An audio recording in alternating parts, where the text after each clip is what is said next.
camera is rolling. Rolling and hating. Something right and dirty. All right, so here's what I think. It's a really big universe out there. And as far as we can tell, it's billions of years old. So that leaves a lot of time and space for some form of life to come about. And whether this is by natural processes or whether God made himself manifest and just plopped him right down, right? However it happened, there's a lot of time and space for the possibility that they're out there, that this life form is out there, and that it somehow became intelligent and developed an advanced society such that it developed intergalactic travel, was able to create life as we understand it. That is, DNA effectively is a nanotechnology, and then developed a society beyond resource scarcity. So you can imagine this highly advanced civilization just going about the universe, just sprouting life all over the place. It seems like an almost certainty that something like that would happen. So now, considering that we have this numeric relationship, so strikingly coincident with our DNA count, or our chromosome count, I should say. I misspoke there. But, so you would think that we are the only species here on the planet Earth that has developed these avenues of thought, the mathematics, the sciences, chemistry, nuclear physics, that we can come out and understand, make these observations and understand them. So if we are in fact a creation, perhaps this numeric relationship is sort of like a wink and a nod, or some kind of mark of divinity kind of situation. It might even be something as lowly as just a mere aesthetic optimization, really. But you can imagine that this was done with a purpose. And you can imagine that for any given planet, that any life forms or any beings would want to create intelligent life on it. You can imagine that for any situation of that setup, that they would want to create a chromosome count like that. So that given like in a state of absence, as we are isolated here on Earth, we can identify these things and realize there's something going on here, right? So we don't need aliens to come down and tell us what's what or how the universe works and things like that. We can, kind of wake up on our own in that sense. So that might provide some sort of utilitarian opportunity, I guess, for this awakening of an intelligent species to go from where it is on its home planet and then to explore the universe and to understand that it's got to be a certainty that there's going to be other life and they're likely going to encounter it somehow, some way. So yeah. So supposing that that's their thinking, right? When they get to the point where they're going to be infusing high amounts of intelligence, when you get to that point, there's a lot of opportunity, I would think, for things to go wrong, for things to go south, right? So say, like, you look at us as us, the human race, for example. We're extraordinarily smart relative to all other life here on the planet. But, we live with every day the potential that we will propagate our own destruction, right? And perhaps this is a consideration that's taken into account, right? So here's my thinking. We're a specific archetype of intelligent life form, right? And so what do I mean by that? Human beings, we are effectively highly developed apes, right? And we have all these unique traits, facial recognition, communication by vocalization, our ability to use tools, things like that. Other forms of intelligent life may not have these same tools. So if you want to say like a different archetype would be like a hive mind colony of hyper-intelligent ants or wasps or something like that. That could be its own archetype, and perhaps with that hive mind mentality, there's a lot of societal cohesion that they create. So now we don't have that, but we have some kind of trade-off where we don't have that same kind of cohesion, but from individual to individual, we're vastly different creatures. So there's this opportunity of diversity that we have within ourselves as a species that might not be found in certain other archetypes of intelligent life. But with this potential for things to go drastically wrong, you kind of need to have a test run, right? So let's look back at our nearest relatives, chimpanzees. Again, we share a lot of the same archetype features. They are themselves a very highly intelligent species. Give credit where credit's due, of course. Relative to the rest of the animal kingdom, if you exclude us, chimpanzees are where it's at. Chimpanzees, gorillas, and orangutans. Do not underestimate that kind of intelligence. And what it can, and the kind of good that it can develop from it. So we have these archetypes, and we have this measure of intelligence to a certain degree. And the whole thing works for the species to maintain a stable population, to maintain a specific kind of culture over generations. So once you get to the point where sort of these candidates for the next step, we get to the point where they're all kind of working, you can check their viability against one another and see what's most favorable. You can pluck one of them out, take that genetic information, and then develop it further.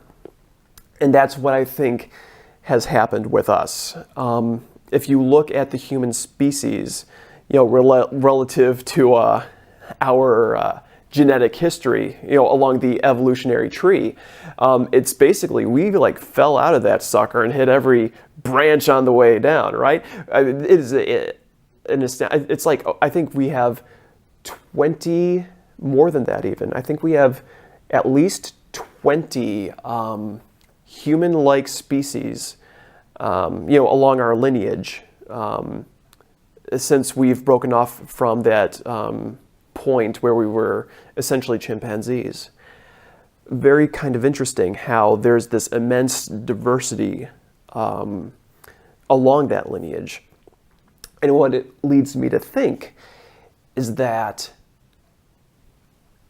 these were incremental changes, just taken little baby step by baby step in such a way to ascertain the viability of each incremental stage. Yes, there is the end goal that perhaps is us, and perhaps there's even an end goal beyond us. But to get to the point where you're highly, highly intelligent, you just have to make sure that every step of the way, everything is viable. And if a mistake is made or there's a design that's not viable, then you scrap that and go back to a previous step. So, considering that there's this strong potential for things to go drastically wrong with the infusion of so much intelligence, it would certainly be a good thing, you would think, for the preservation of the genetic information of a previous stage, such that, so say we developed from chimpanzees and something goes drastically south and the entire series of steps since then had to be scrapped, for instance, that kind of possibility. So you would think, so the way you do that is, well, what would you do? And certainly if you're able to keep that genetic information here on the planet Earth. You have this large population of individuals, and they have their own culture. All that's preserved, right? So, it might make sense to take chimpanzees maybe and put them on an island or something like that. And then you take us and you put them on like some sort of continental mainland. That kind of having that kind of separation. Because let's face it, as soon as we hit the scene, we were basically functioning as these large roaming extinction machines, basically. We were a meat grinder, effectively, for many species.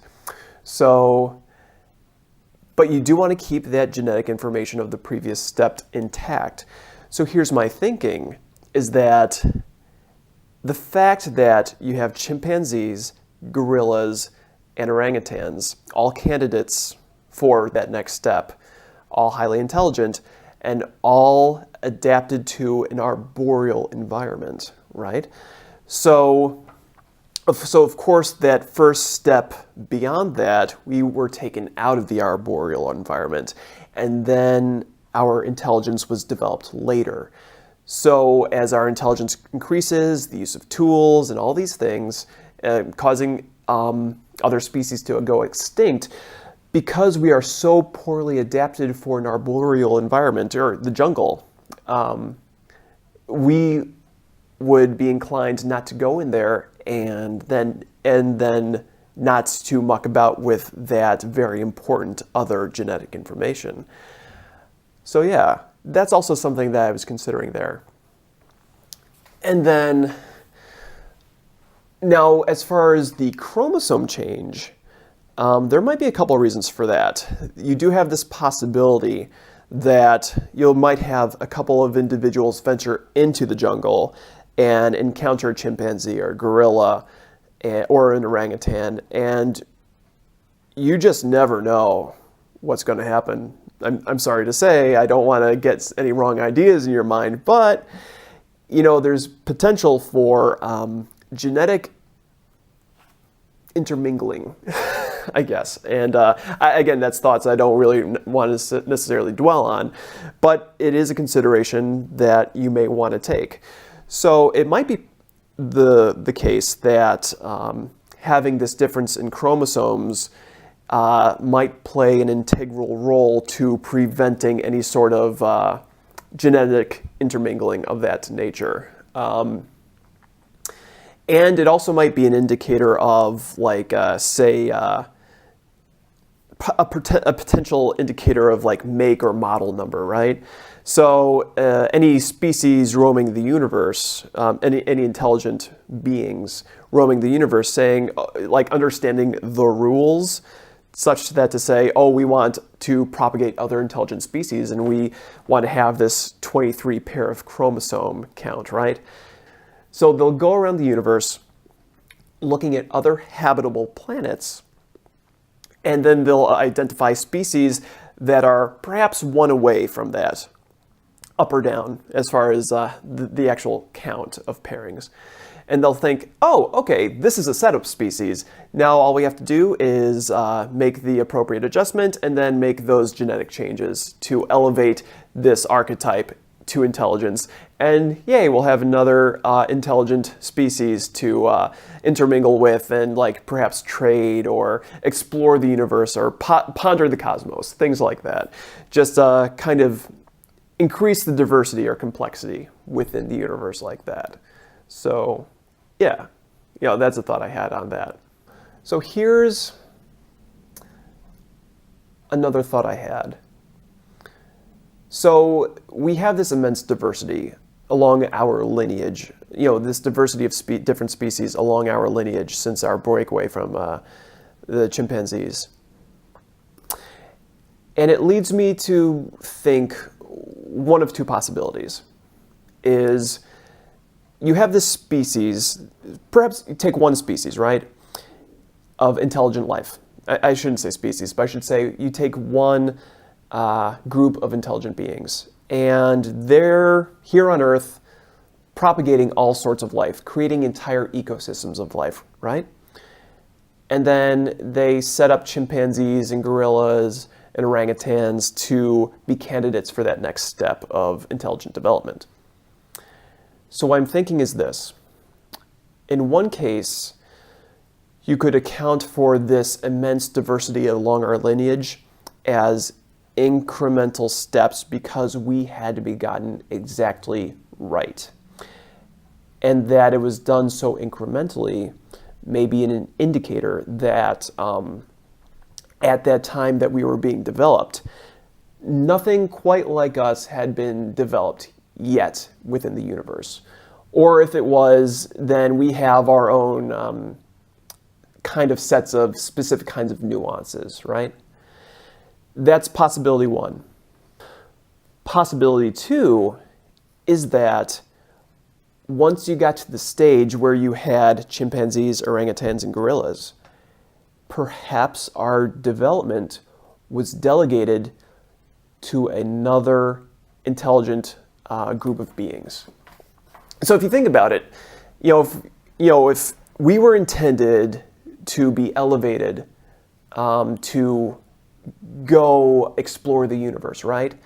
And to meet and interact with all these other intelligent beings, perhaps it might be the case that one day it will be our mission or our goal as a species to continue the propagation of other intelligent life, right? But at first we have to learn how to do that. So perhaps we were, in effect, a test run of some other species developing those kind of techniques, some other intelligent life developing those techniques. And so that would also account for these incremental baby steps. And that would also account for the fact why it would be so important to preserve the previous genetic foundations of chimpanzees, of gorillas, of orangutans. That would be so important that we minimize the possibility of, us humans causing those other species to go extinct. That's something that I thought was really interesting to consider. So yeah, I think that's as much as I have for now relating to our more immediate development. Yeah. I mean, now that we're dealing with such a strong possibility that we are in fact a designed species, we can start entering these new realms of thought considering these things. And it's just so exciting to do and fun to do, really, I think. It's like, it's like the new frontier, right? We had Manifest Destiny and all these settlers going across America, like creating their own life for themselves and on some kind of adventure. But now that we've explored most of the land on Earth, really, we need new spaces to explore. And with this, with this tool, the internet and everything, kind of exploring new ideas and comparing them and contrasting them against other ideas and making it so easy to share these ideas and to compare these ideas. It's just a really, really great time. It's like we've made this new frontier for ourselves. And oh man, absolutely, absolutely amazing. So yeah, so I think that'll be it for this one. Again, I'm Brian Downing, and I thank you so much for sticking along this thought experiment here.